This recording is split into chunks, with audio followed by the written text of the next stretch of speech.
Bem-vindos a mais este episódio dos Temas Digitais, um canal onde divulgo vários aspectos da sociedade digital em que atualmente vivemos e chamando a atenção para as oportunidades e para os desafios do dia a dia. Divulgarei tendências tecnológicas, perigos que estas novas soluções representam, com ênfase na área da cibersegurança. E se gostar do canal e mantiver interesse, subscreva-o e irá ser informado de novos episódios que eu irei produzindo.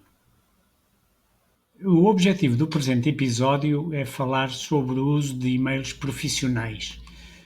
O que é que eu considero e-mails profissionais? São aqueles que nos são criados quando uma pessoa vai para uma escola, para um politécnico, para uma universidade ou outra instituição, como sejam empresas, organismos do Estado. Portanto, quando se entra, é criado um mail, muitas vezes composto ou pelo número do funcionário, precedido de algumas letras, ou pelo nome e o apelido, depois o símbolo arroba e depois o domínio que pertence à instituição. Nessa altura, a entidade que criou o e-mail devia deixar bem claros os vários aspectos em que o e-mail pode ser utilizado, nomeadamente que só pode ser usado para fins relacionados com a instituição, não pode ser usado para entidades externas, no caso de empresas, a comprometer a instituição, portanto, uma série de cuidados. E também deve ser publicitado o que é que acontece a esse e-mail quando a pessoa abandonar a instituição. O que é razoável é que, por exemplo, no caso de uma empresa, um funcionário deixa de trabalhar para essa empresa e o seu e-mail que tinha sido criado quando foi admitido é apagado, destruído e deixa de ser acessível. E, portanto, isto é um dos cuidados. O último que está listado neste slide é chamar a atenção que os e-mails não podem ser utilizados para qualquer coisa que vincule a instituição. Por exemplo, um funcionário não deve poder usar o seu e-mail pessoal para algumas finalidades que vinculam a instituição. Para esses casos, por exemplo, compras e coisas desse tipo, deve ser enviado um e-mail de um e-mail especial, por exemplo, compras, arroba, a designação da instituição. Esta minha exposição não é completamente usada por todas as empresas e, na realidade, variações podem ser admitidas, por exemplo, se a pessoa tem autoridade na instituição para fazer compras. Mas é normal, e é este o principal foco deste episódio, é falar como é que esse e-mail da instituição é utilizado. Há muitas pessoas que utilizam esse e-mail para se registarem com a sua identidade digital em vários sites de comércio eletrónico que não têm nada a ver com a instituição. Uma pessoa, por exemplo, registra-se no Netflix e usa o e-mail da instituição. Uma pessoa faz compras na FNAC e registra-se com o e-mail da instituição.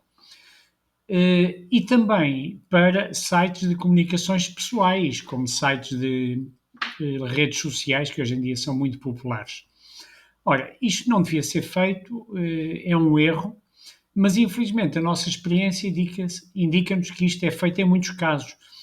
Dou como exemplo, há uns anos eu pertencia a uma associação relativamente grande e recebíamos muitos mails de instituições, de pessoas que trabalhavam em instituições, com assuntos que não tinham absolutamente nada a ver com a instituição cujo endereço de e-mail era disponibilizado.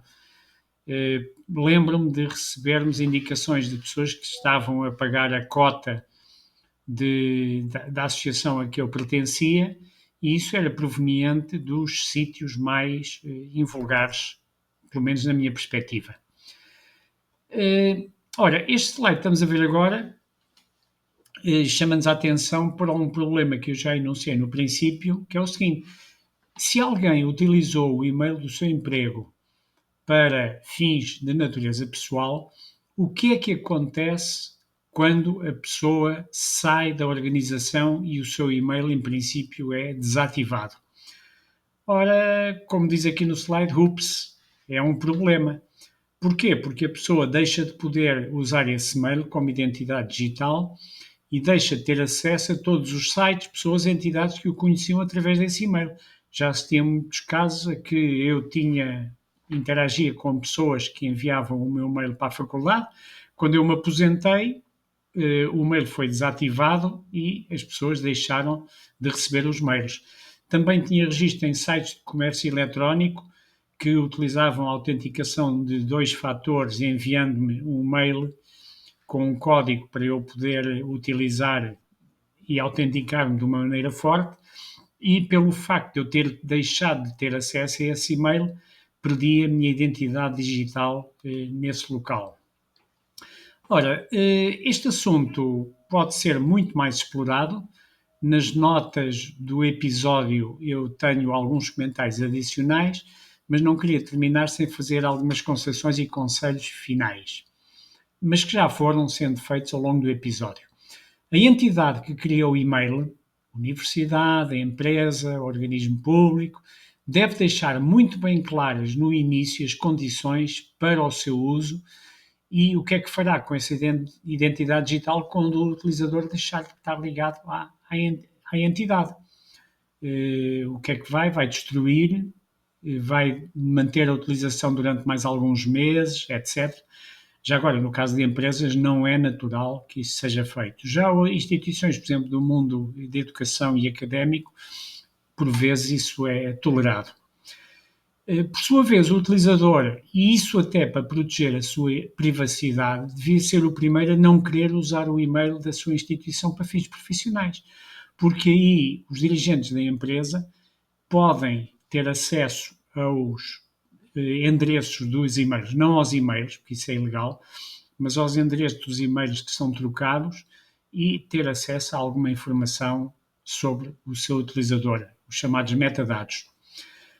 O que aconselho é que se crie para este fim um e-mail pessoal num dos muitos serviços disponíveis que são gratuitos, ou quase, muitas vezes eles são gratuitos até um certo volume de espaço e se quisermos usar mais espaço temos de pagar um valor, normalmente é pequeno. Chama também a atenção que eles são gratuitos de uma maneira monetária. Na realidade, as empresas que fornecem estes serviços fazem monetização do tráfego que a gente faz, colocando os anúncios, etc. E, portanto, é um gratuito relativo. E assim terminamos este episódio.